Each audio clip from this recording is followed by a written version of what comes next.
one of the only members of the Houston Texans Ring of Honor, a future first ballot Hall of Famer. You can see him on CBS Sports every fourth week. Ladies and gentlemen, J.J. Watt. JJ. Guys, happy to be here. Really excited to be on the show with you today. Was that condescending? Didn't it sound? No, I'm seriously. I'm jacked up. Some days, you just wake up, you got the energy, you got the juice, you're ready to roll. Today is that day. I'm excited to be here. Happy to be with the crew. Is that because the American Nightmare Cody Rhodes was in the Thunderdome last hour? That had to be why it was. Didn't hurt. That music hit my television set like a fuck loaded. Woo!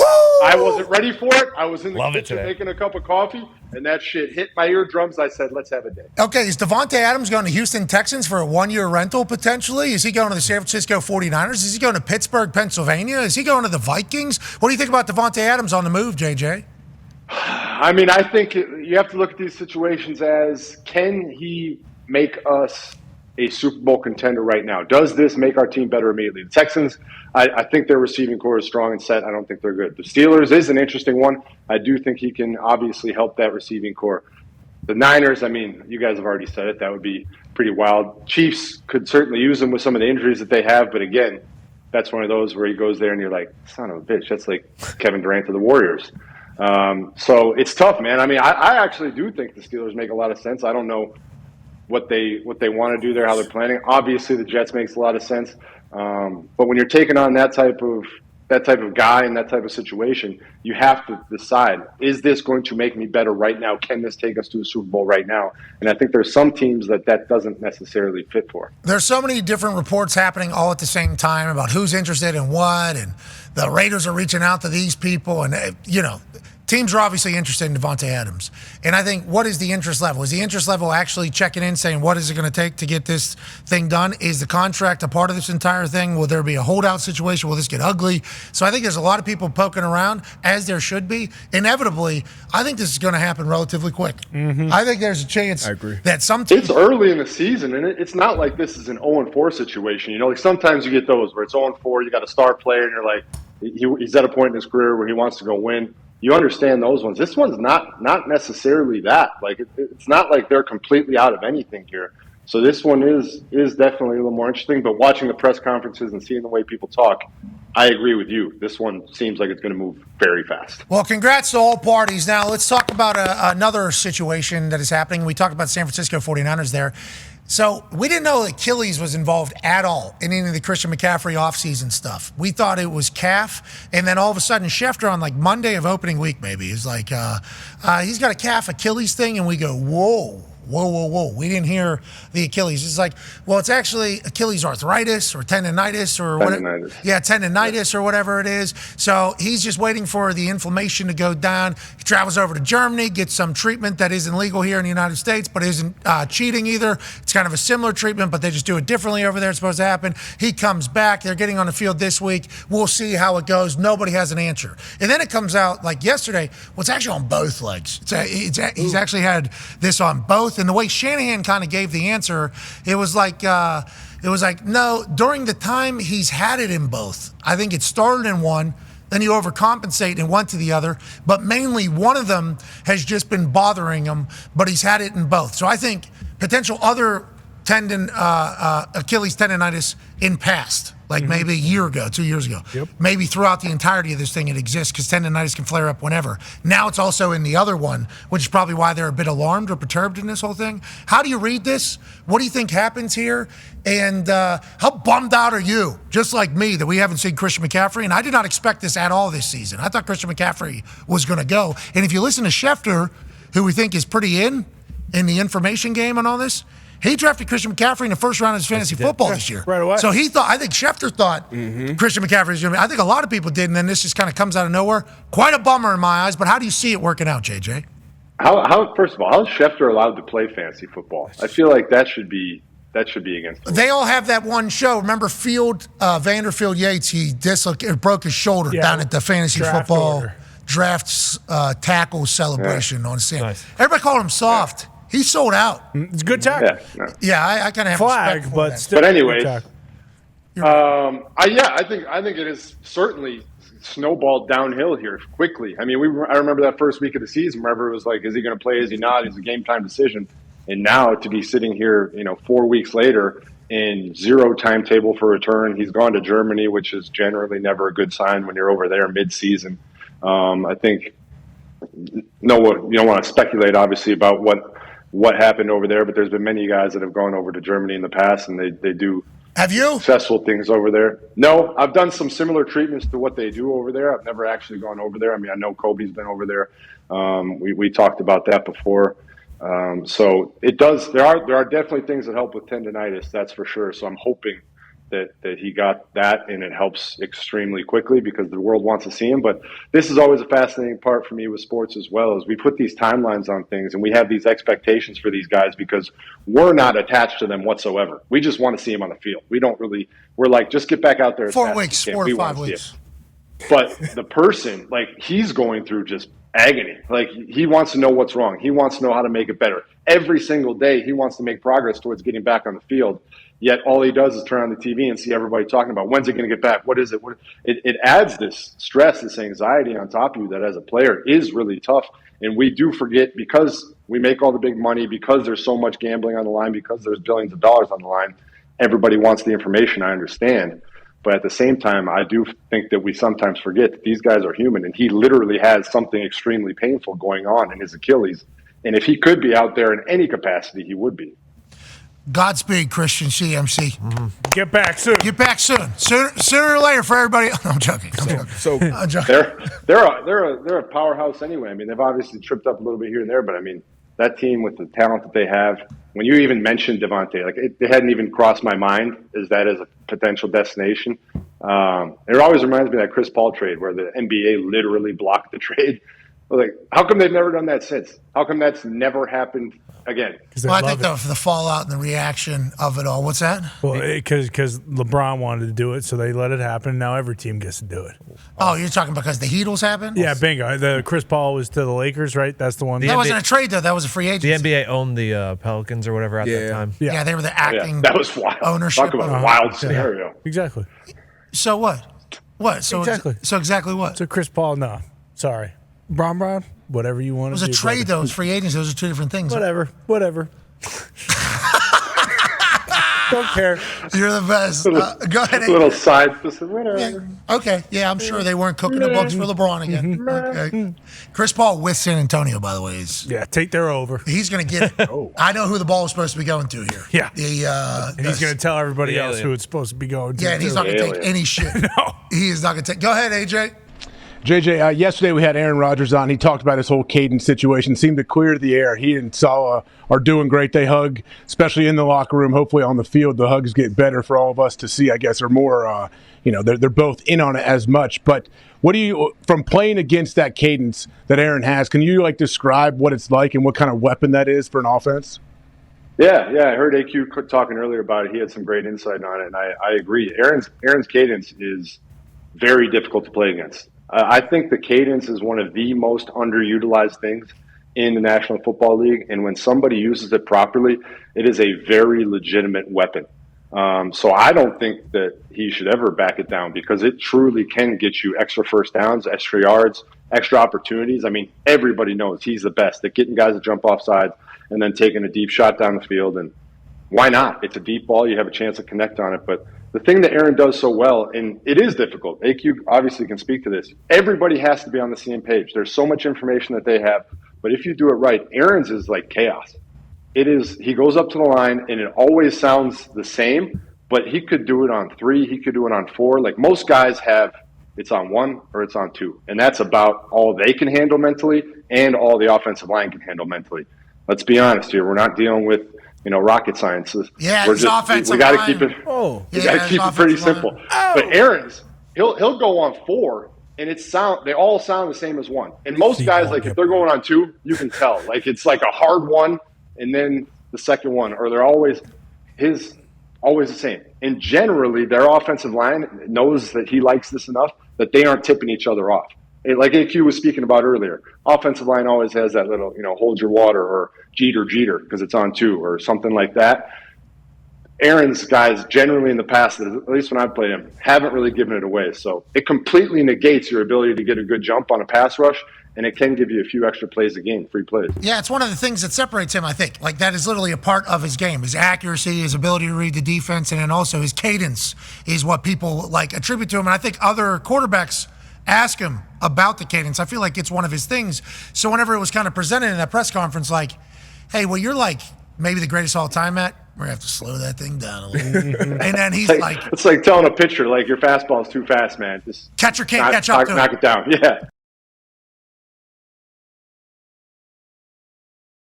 Was but for AQ, an interesting conversation I'd love to have with him is, like, he was talking about the offensive line, your ace blocks. You come up to the line and they have to kind of remind each other of everything. For me, as a vet, the further you go, the more you can pick up on those and use them. Early in your career, you just got to focus on your job. I just need to worry about what I have to do. But as you go later, those guys start talking.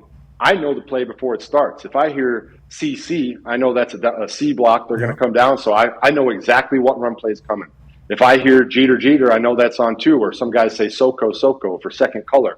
That means if he says green 18, green, that's the second color, so they're snapping You're the ball. corner stallionsing in the middle of these games? Sounds like. Oh, yeah, they do. They 1,000%. do. Decoding. And we're the same way. Like, L.A., New York is like a big thing with, like, blitz calls, right? So, like, I'm picking that up, and I'm like, yo, if we got a scoop here, let's slow this down, turn it into an ace on the run. It's like, it's little things like that, but it's so true what he said. Like, as you get older, you have to, like, I know when I played next to Justin Pugh and J.R. Sweezy, like 8-year guys, 9-year guy, and I was in, I think, my 10th or 11th year at that point. It's, hey, we have to be very good anytime there's a naked, a play action, whatever, and make run calls. Like, we have to ace, deuce, deuce, deuce. Hey, we got an ace. Hey, let's scoop to Mike 52, knowing we're just running a naked and we're going to take a shot, right? Like, you have to be good on that because, and even if it's just once, JJ, right? Like, even if it's just one time you hear an ace call and it's not an ace, it's like, oh shit, now I got to think. Same thing as back to the cadence. If a guy goes on 2 or 3 in the first 2 series of the game, all game long I have to worry about it. He may never go on 2 again, but now I have to think about it the whole game, and I'm never going to jump that 1. It's those little things, and like you said, the older guys get it. I mean, you got the Trent Williams, the Lane Johnsons, the Jason Kelce's. Those guys will start making fake calls, and I don't think they're smart enough to do that. And then they do it, and then I'm screwed. You're the dumb one. Idiot out yeah, there. I'm the idiot. Yeah, you're the pawn. I'll put a hand up, man up. I am a moron a lot. But it's fascinating. So people always ask me, why don't they change the calls? Like, don't they know that? And I'm like, yes, but the nature of the NFL is guys are changing teams so often. Practice squad guys are coming up. Guys are getting hurt. You have to have similar calls for these guys to be able to plug and play every week. So basically, every team in the NFL generally has 1 set, maybe 2 sets of calls that cover the whole league. You could plug and play in any offense pretty much. Did I get you? I got you on a field goal probably one time, I think. I probably got you. Probably. The field goals are tough because those guys are watching the hand or like the center's head bob, things like that. Those ones are tough. Another big one is the play clock. The play clock is a big one. You see that play clock winding down, you know they can't go on 2. As soon as that thing hits 0, they have to snap it. So boom, you're off the ball. Against the Colts in a playoff game, learned the hard way that the refs won't throw a delay of game flag until the clock is past 0. Yeah, because remember they say clock down, then throw or something like that. I hit it at 0. Big mistake.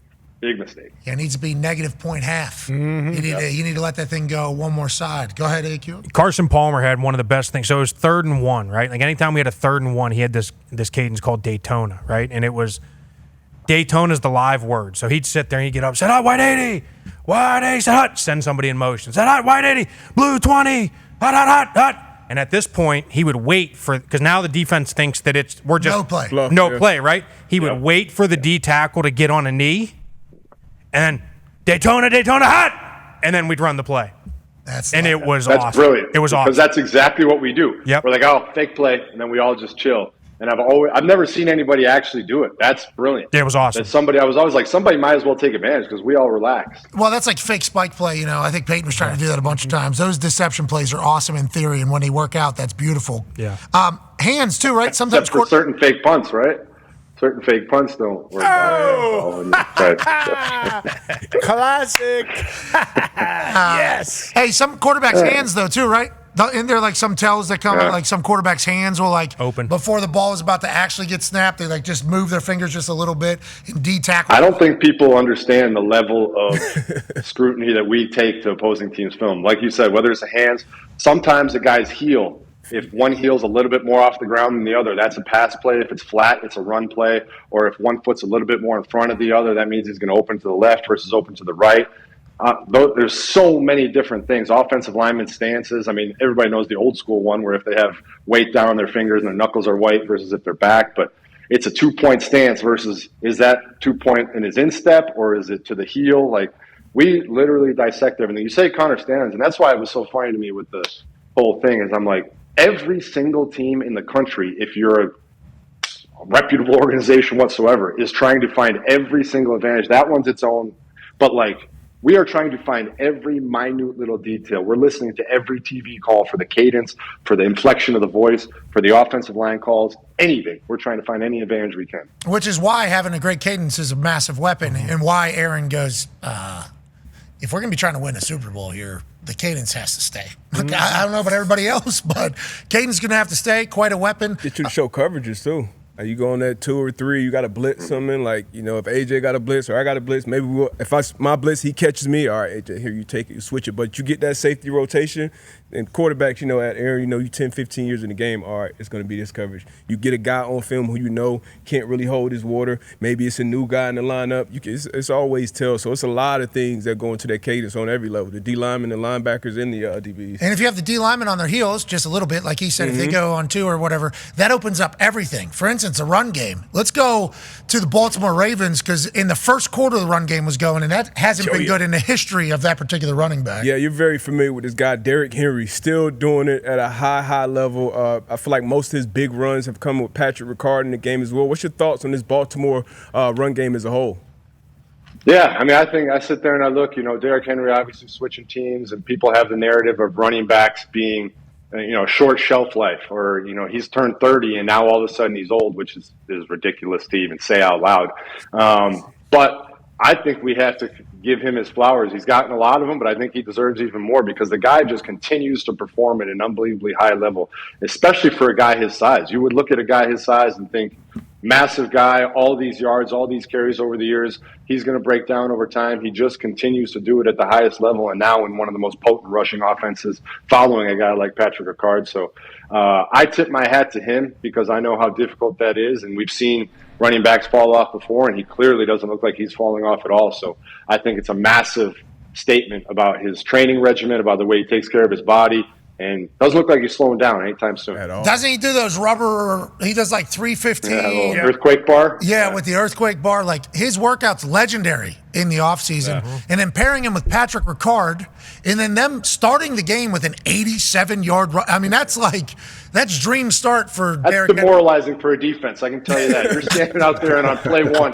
like all week long you talk about your goals for the week, and it's like, all right, under 105 yards rushing, guys. If we keep them under 105, we're going to win the game. Play 1, 87. All right, guys, we got about 20 yards to play with here. That's the rest of the game. Yeah, it's going to be tough. Derrick Henry, third, fourth quarter, normally is where the story comes from. The fact that they had that rolling in the first quarter, insane. They're potentially one of the teams that fans are thinking maybe Davante Adams goes and joins this squad. And with the way Lamar Jackson's playing, and with the way Derrick Henry's playing, and the way that defense is always going to be, it's like, hold the phone. Those all-black uniforms are nice. That's a good-looking, always a good-looking uniform. And their fans, we talked about this with Kyle Van Noy, their fans don't get enough credit for being like a tenacious squad out there. You know, they talk shit, they're loud, they get it. It's a great place to play, yeah. Phenomenal fan base. Smart football fans. You know, they know when, they know how, they know what is going to get under some people's skins. I mean, it's a good place. If they get Davante. They are kind of underrated as a fan base. You're right. Yes. They don't really get talked about a lot. Any love. Speaking of being underrated fan base, Tevin Diggs has a question for you. Yeah, I don't know if anybody's ever said that about this team, but how come the O-line for the Colts is allowed to just cheat The entire game? You got any idea on that? I thought your question was going to be about the Loud House being so loud. People saying The game was in the Loud House, and the Colts were cheating in the Loud House. So I guess that. No. I heard it was loud. Yeah. So loud. It was loud. That's why there was so much love. There's a lot of hugs. That, right? No. Called that, right? No, it was a hug. It was a love. It was like, look what we're doing. Look how loud this place is. It's pretty cool. Tying his belt. Let me hug you. I can be 100% honest with you here. Like, and everybody wants to say I'm biased. I'm not. Some of these, I understand. Like, having played, I know that some of these aren't getting called. Like that one specifically, people have shown a lot this week. The ball was out. Like, if the ball was, if he did have the ball for another half second and there was an actual opportunity to potentially get that sack, I think the ref throws it.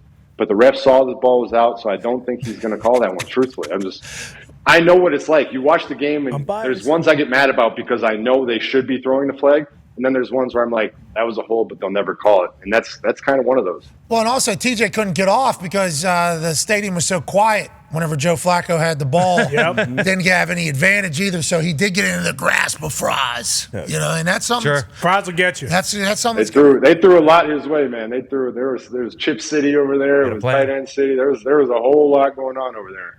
It was those are frustrating, man. That is so frustrating. Football. They did a great job. How come Flacco never gets like the start from the gate? Like, how come no team is doing that? Yeah, that's a question Connor actually has for you. Yeah, JJ, how did you feel about watching Flacco again? Did it make you want to kind of strap him back on just because he is 80 years old, still spinning the pill? And in the same vein, do you think also Dalton should maybe get a shot at kind of taking the reins just like Flacco? I mean, they did an interview with him after the game. I think he said he's, 38, 39? Yep. And in recent years, when you compare him to Brady and Rodgers, like, I was like, oh, he's younger than I thought he is. But it is interesting to me that he's always got to come off the bench and just go out there and crush it. I mean, he literally had to leave Cleveland basically because they didn't want a quarterback controversy there. So how come no team has taken this guy as their number one right now and just riding with him for a couple of years and seeing what happens? We know he's not going to be a long-term solution because he can't be, but he can clearly still play ball at this level, and he's better than some of the 32 starters in this league, I would assume. So you got a guy like that. You got a guy like Dalton. You give him a shot, especially if you're one of these teams with a young quarterback. You want to give a chance to sit. I think that's kind of what happened here with the Colts is he was obviously insurance for Anthony Richardson, and it's working out well for him right now. But how come somebody's not giving him that week one job and saying, hey, we're not exactly in the spot where we have our quarterback of the future, but we want to win. Let's put Flacco there. We're happy that it happened here in Indianapolis. Hell yeah. And it came out, Cleveland Browns didn't even offer him to come back after leading them to the playoffs, after coming in middle of the season and then just spinning it all over the yard. And obviously that's happening because the amount of money they paid Deshaun. We don't need these Browns fans and the elf, that elf run wild over there, to be clamoring for Joe Flacco if Deshaun doesn't work out early, which is kind of happening right now. Is it Deshaun? Is it the offensive line? Is it everything? Whatever the case, Flacco would be getting his name chanted over there. So instead, he ends up with the Colts, and it's with Shane Steichen, and he knows the offense. We have some weapons, and when he steps in there, Ben Roethlisberger even said it on football, and he was like, they got a running back in Jonathan Taylor, so like AR being able to run is certainly an advantage, but Joe Flacco has Jonathan Taylor who's running very well, and he knows the Steelers defense. He knows this offense. He's incredibly accurate, and he's very calm at all times. Have we ever seen him really flustered? There's never been a flustered Flacco. Nope. Ever been a flustered Flacco. He's been through everything. It was just like when we had Luck. He wasn't as I don't want to use the word fragile, but he didn't get banged up as much as AR did early on. But having a guy like Hasselbeck, can come in for a game, 2, 3, for whatever games, he was unflappable. He was going to be ready. He was going to get in and out of calls. He could make every throw. Like, that's a very, very good spot to be in as a team because once again, when you run out of that tunnel and you got a quarterback leading, hey, it's what do you think it is, JJ? Tough road today. What do you think it is? You think people just think that Joe Flacco can't do it? And because every time he talks, he's basically like, not a lot of John's calling. Not a lot of, there was like last year, he was like, the Browns the only team that really called and gave me an offer, and I was excited to be here. And then I think there's so many people looking for that guy of the future, and they don't want to create, like you said, a controversy, especially like in Cleveland or somewhere like that. So your first call is not going to be to a 38, 39-year-old guy.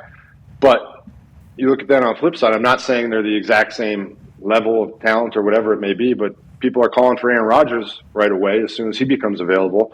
And Joe Flacco, he can win you ball games. Like, it's not like he can. Kirk Cousins got 180 million. Mm-hmm. He was free. No offense, Kirk, great football player. Not saying the same thing, but it's like off of Achilles. Yeah, maybe I'm missing something here. Maybe there's something in his game that I don't understand. But like, I think this guy should be one of the 32 starting quarterbacks somewhere in this league. Like, somebody could be better with him as their starter right now. We're not trying to trade him, so phones shut off. I just thought, what if the Raiders want him? It's just narratives. Well, it's not much.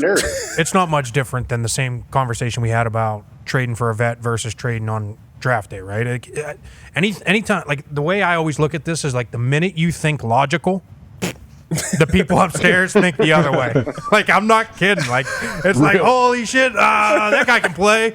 That guy might be able to play in 9 years. Let's play him. Like, that's what it is. Am I wrong? Jaded. You seem a little jaded. Yeah. Why is that, IQ? Why do you think that is? I think because you always, like, upstairs, their whole job and the reason they get paid is because they find the guy that's, whenever the grass is greener on the other side. I think, the guy that ends up becoming the head of, scouting for the department started as a low-level scout, but he found this guy from Saginaw Valley State who ended up being a 6-year starter at guard. He knows talent. He's the next guy at Pro Personnel. And then he tries to find 6 more from Saginaw Valley State. And guess what? And you get fired. Am I wrong? You got all the play? No. The only thing I would add to it is younger is always cheaper, too. Yeah. Like, you're always going to try and, they want the younger, cheaper guy and then hopefully lock him in longer if he is successful. It's a lot easier to get out of a young guy's contract generally than it is out of a vet. AQ has a question for you, JJ. Yeah, so let's stick with the desert, right? Cliff comes in. I think anybody that's ever played with Cliff or played for Cliff is a big affinity towards him, right? And you see him get the game ball. It's pretty cool. The offense looked really good. My question is, do you think it was Cliff and the Commanders' offense, or do you think it was because the Cardinals' defense was Swiss cheese out there? Whoa, jeez. Whoa, come on. Swing. I got buddies. I played with them. I know. Sorry. Keep it flipping. I'm going to go heavy Cliff. But I agree with you. Like, anybody that's played for him or knows him, like, loves him. He's a great guy. So for me to see that locker room after the game, to see him get the game ball into that atmosphere and that vibe and just knowing how happy he was, like, such a cool moment for him. So happy for him. And also their offense is just absolutely balling out. Gets called out a couple of weeks ago by the Bengals for having a high school offense, hangs up a bunch of points and a win on them, comes back here to Arizona where he got fired, hangs up 42 on them. Jaden Daniels looking phenomenal. I believe the stat is 2 games in a row of 85% or more completion percentage. Nobody's ever done that before. If he does it 3 times in a row, he'll become the only player ever to do it 3 times in an entire season. Not just rookies. He would have just done it. No, anybody ever in the history of the NFL. Nobody's done it 3 times in a whole year, and he might be able to do it 3 times in 3 weeks. Like, pretty incredible what's going on over there. And I said it last week, but it's awesome when a franchise finds their guy and they kind of know it early. And it's also a testament to new coaching staff, young quarterback. You can turn a program around very quickly. Now, I don't know what's going to happen the rest of the year. This could be a freezing take come down the line. But right now, this is proof that you don't have to go into this full rebuild mode when you have a brand new coaching staff and you have a young quarterback. You can turn things around extremely quickly, and it's cool to see. What about Davante to the Commanders? Ooh. I'm telling you, there's a couple of these teams where you just pick them up and drop them in there, and you're like, holy shit. Like the Vikings. Yeah, look out. I mean, imagine him going to the Vikings with It's fun when there's this type of speculation because every single fan base is there. Like, generally, there's not huge names available mid-season, especially, week 4 like this. So every single fan base is sitting there right now like, yep, plug him in. We're going to the Super Bowl immediately. You look at that, and some of these teams like Cleveland, like, I don't know if he makes them a Super Bowl contender right now. So that one, even though they have all that cap space, doesn't make sense. I mean, the Lions have Amon-Ra St. Brown. They've got a good squad right there. Like, is he going to make them exponentially better right now? There's no doubt he's going to add to that team. The Cowboys, you got CeeDee Lamb. I don't know if he's turning them into a contender. The Commanders are an interesting one. The Jets, obviously, there's the affinity with Aaron and everything there. Saints are interesting. I mean, run the hell out of the ball with Alvin Kamara. Toss on up to Davante. He loves Derek Carr. Patriots. Indianapolis Colts not on the graphic. Obviously a spot, because the defense just said, nah. and they just win games. So what? Caleb threw for 300 plus. Justin Fields threw for 300 plus. First time since Ben, baby. You guys were undefeated. We Score did. more points. Yeah, exactly. That's what we do. Ben was in the building. The coach said, "You know what? We'll be hospitable. We'll let the ball fly a little bit." But other than that, we're How was the game with Ben? That was cool. It was good. You know Ben well? Do you know Ben? No, I know him a little bit, but I don't know him well. He's got good moxie. He was good vibes. He was invested in game. Big time. Like invested in game, which was cool to see, that entire thing. Yeah. His takes on stuff in real time during the game, fun to hear. He told a couple stories. He'll be on the show Friday, 12:15. Nice. Ben Roethlisberger will be on the show on Friday. Yeah. What kind of food you got in that suite? What are we working with in there? What do you need? What do you need, bud? I don't know. I love food, obviously. So I love hearing what we got in suite. Not the food that's in our suite. I don't think you. No way. Yeah, we got like good tasting stuff. We had good chicken tenders. These chicken tenders are the prime. They are. Then there's some. Are they like lightly breaded, or are they those like thick, heavy breading? Like, are we talking like a Cane's, or are we talking like a Tyson? What Tyson chicken. I do wish it was. I do wish it was a little bit less breading on top of it. I wish there was more chicken. Still tastes phenomenal. Wish it was crispier. Yeah, a little crisp, but they got to do 1,000 sweets. You know, it is. They're good. What kind of dipping sauce? What are we dipping it in? Buffalo. You're talking about those ketchup, hot sauce, all the things you could possibly need. Obviously available. Buffalo chicken dip. Always crowd pleaser. Steak and cheese dip. Steak and cheese dip right next to the buffalo chicken dip has been added this year. Phenomenal. The brisket mixed with the mac Run me and cheese was back here. Tender and the steak and cheese dip. So there's steak in the dip. Yeah, and then nachos going in there. Yeah, how So it's like a queso with steak. Yeah. Yeah, dude. Oh, I love that. Yeah, it's a steak queso.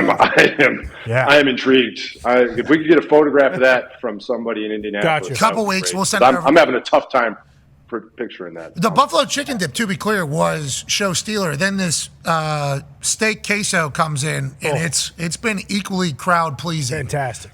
We get a whole fruit, obviously, fruit platter. It's very good. A lot of people could eat that. Brownies, cookies. So good. Delicious. Delicious. Pizza comes at halftime. Pizza's good, not great, but it is pizza. God. What's that, bub? Oh my God, this is great. You can't do this every week, right? No, well, only home games. Yeah, pal. you can't look like that. You can't look like that if you do it every week. You look great. Thank you. Science is helping, of course, but also I try to manage. Like The Rock. What's that? It's your cheat day. It's probably your cheat day. It's like The Rock when he eats, his cheat day. That's right. No French toast out there, but I will certainly try to add that to the thing. And then there's always like whatever team we're playing, kind of like a tribute or ode to their team. Permani sandwiches. Those. Well, so be careful. You're a Providers guy still, huh?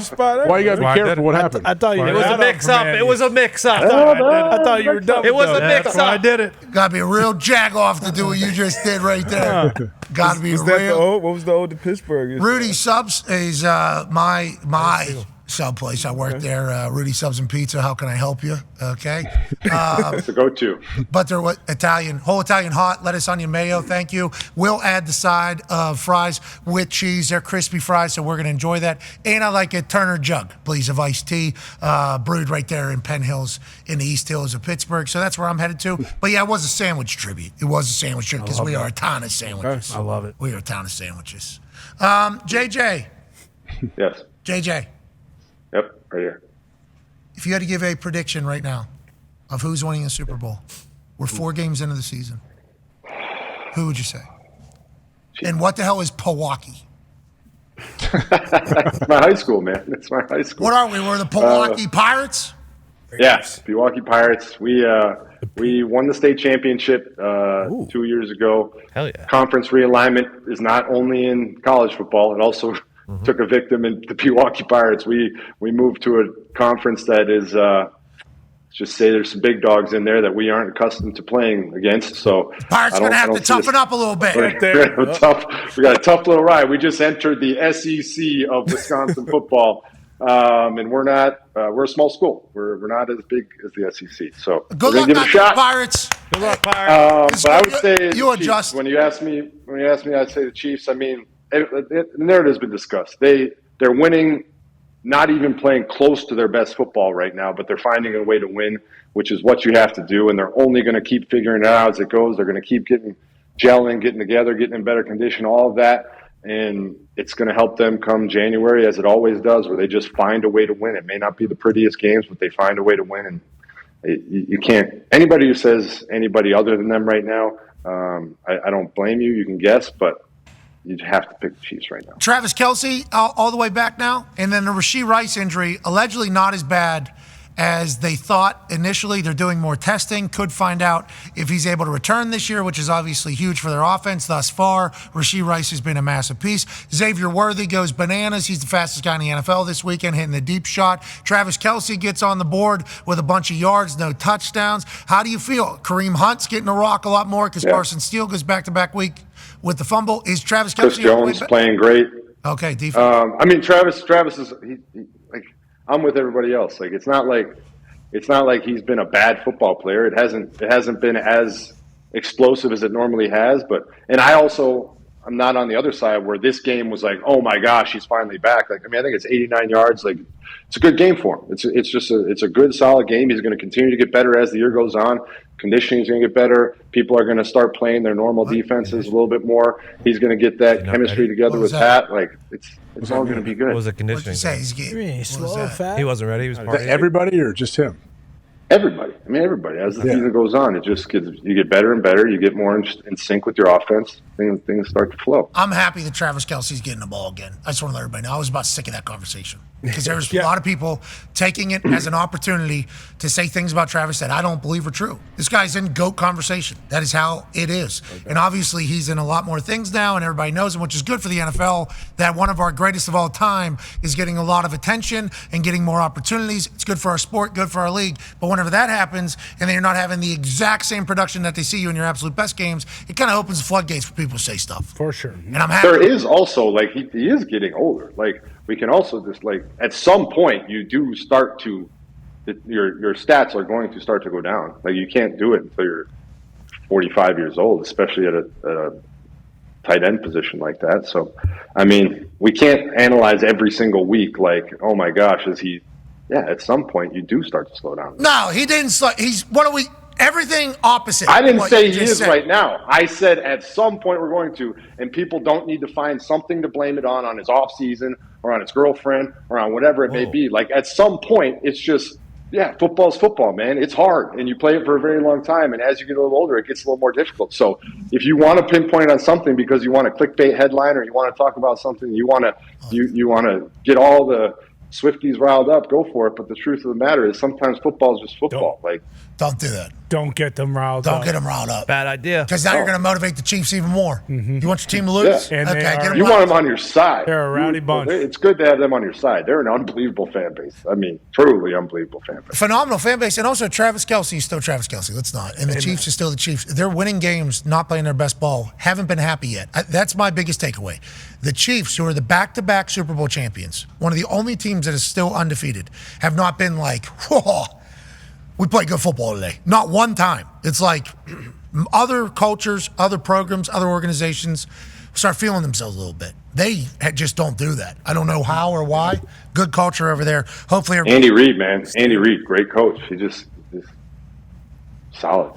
That's why we sent him a quarter pound of cheese on National Cheeseburger Day. Shout out to Zito. Now, hey, I want to run through some of these polls.